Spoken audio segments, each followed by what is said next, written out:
So I spent years doing design wrong, and I didn't even notice until things start to fall apart. But the scary thing is that I had everything that everybody wants, which is the high-paying clients, the cool clients, the kind of, I have a YouTube channel, so like the followers and all that kind of stuff. But the thing is that I thought that burnout and being super tired all the time and being stressed about work and all that was normal because that's just what the grind is. But here are 5 ways that I improved my life as a designer to make sure that I had the best possible work all the time. Number 1 is treating every project like a brand new project. So always trying to reinvent the wheel, always trying to go behind the scenes and kind of start over with your templates and the brand process and all that. So it turns out that pros, so people at the real big agencies, like the massive, whatever you can think of, that one, they use templates and reuse things all the time. How do I know? Because I have insider access to a lot of these agencies based off of people that have come work for me from the other agencies. So I know for a fact that people used templates all the time. So templates aren't just like a thing that you use as a designer because you're being lazy. It saves time, it saves the effort, and that effort that you're saving, you can apply to other parts of the project that actually need your brain power. You don't need to redesign the same landing page 50,000 times. You can just reuse it, copy, paste it. That's it. Obviously here I'm not saying the exact same work, like the fonts, the colors and all that, but I'm saying take what you can get from other projects and reapply them. You don't have to reinvent the wheel every single time. Now, this is something that I was doing wrong for so long. Number 2 is also something super silly, but I built something a while back called Tilebit that will help you. I'll leave a link down below. It's a template library that can help you with Webflow, Framer, Figma, all that. So let's move on to number 2. So here's the thing, skills don't actually mean success. You can be one of the most skillful people in the planet, know how to work Photoshop and Figma and everything, but if you don't have a solid system, you are going to fall apart. And how do I know this? I hope that you can guess why. Having a solid system is going to help you, number 1, scale faster, be able to work with more clients, be able to actually work faster as well. Your skill set can stay that solid, but if you improve your systems, everything around it is going to improve, and everything around it is just going to become a better experience for both you and all the people that you work with, your clients, your coworkers, and all of that. So make sure that, yes, improve your skill set if you're not there already, but 2, invest more on learning sales, invest more on, a better Notion template to organize yourself. All these things matter so much, and I left that to last minute and I paid a lot for it.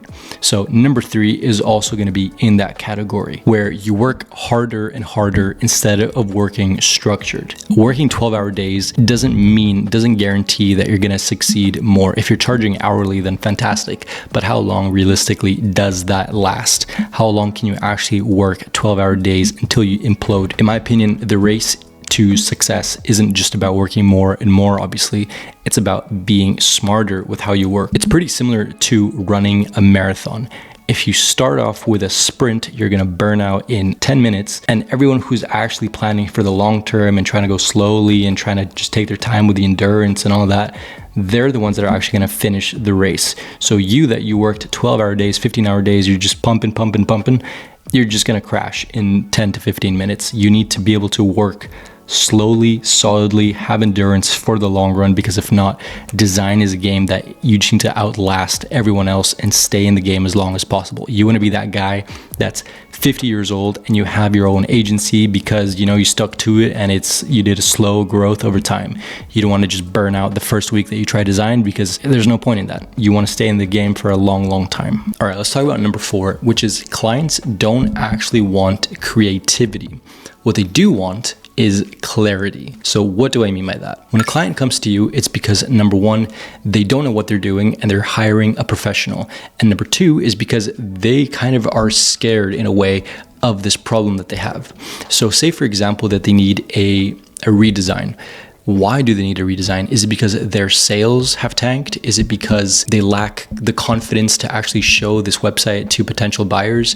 All of these different things are actually fears that clients have, and that's a very real fear. If you think back to the most primal thing, that fear is related to being able to succeed and continue and put food on the table. So it's a very real fear. It sounds weird, but you can take that and apply it to sales. That is what sales is. That is what creating a good website is. It's all about fears and wants and all that psychology behind it.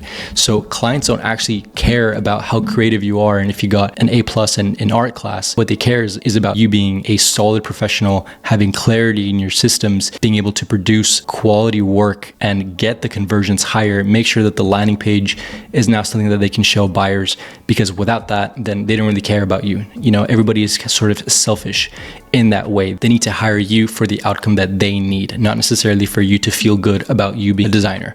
And so this is something that over time, if you haven't experienced it, you will learn, because it's just going to come eventually. And next time you're in a client project, just try to think about the psychology about why they actually want a website. Now, I actually have a PDF checklist of interviews that I always ask clients, and I'll leave that down below. And it's also included in my course, which is now on sale for Black Friday. So number 5 is going to be a massive thing. Now, I kind of want this to be a little bit dramatic, because number 5 is going to be the big reveal, which is not having a solid backend. Now, as a designer, all we see is Figma, Webflow, Framer, WordPress, whatever.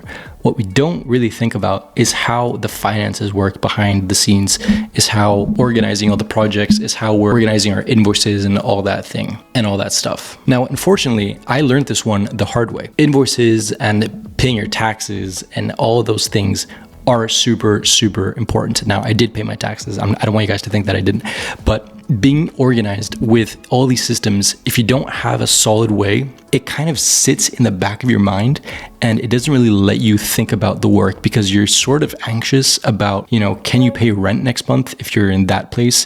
Can you pay your workers next month? And if you don't have that back end really, really solid, all these things start to kind of crumble. You know, your confidence in the project, because you're thinking about work, you're thinking about payment, you're thinking about paying rent, all these things really kind of build that anxiety up. And if you don't have your finances and your back-end system super, super solid, it will affect you. Please listen to me on this last one. It's super, super important. Now, I'm gonna give you a link to everything I talked about in the description. Thank you so much for watching. I'll see you guys on the next one.